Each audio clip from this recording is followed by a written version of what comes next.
I think one of the common misconceptions, although it fits in a certain percentage of people, is that all pelvic health physical therapy is Kegels exercises. So, Right. so if you have leakage, if you have those types of things, you just need to do your Kegels and then you'll be good. That unfortunately is not true. And what people miss with that is the pelvic floor, it's not necessarily an issue all the time if it's weak, although if somebody's had a hysterectomy or traumatic or even a normal vaginal birth, there can be trauma there that we need to strengthen. Many times it can be what's called upregulated. So I'm just going to step back a little bit and explain the anatomy. So pelvic floor muscles kind of act as like a hammock on the bottom of the pelvic floor, holding up and supporting all the different structures above that. So for females, it's the uterus and ovaries and, the different structures, the cervix, all those different structures inside the pelvis.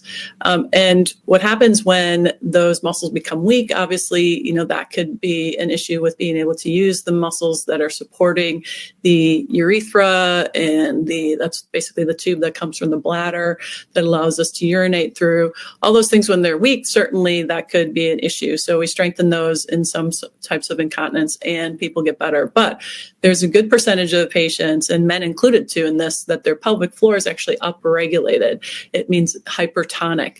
It's not necessarily tight like a tight muscle, but it has a lot of tension or tone that is actually too much. So that what can happen is if that muscle's holding on for dear life forever, and let's say a runner goes, or let's say you're doing jumping jacks at the gym, all of a sudden it just can't hold anymore. And then we can lose that tension and create leakage. And two, that's also very significant with things like pelvic pain, like vulvodynia, vestibular dynia. Pain in those areas as well can be due to that really tight pelvic floor. So if you're or really tense or hypertonic pelvic floor, so if you try to contract those muscles, it would be like taking your bicep that's already contracted all the way and then trying to contract it more to strengthen it. It just doesn't make sense, and it can actually make the situation worse.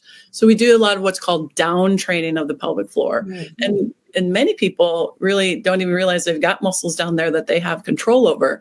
So some of it is just making that connection. We all know we can bend our elbows, right? But we don't even know that we have the ability to relax or contract those pelvic floor muscles.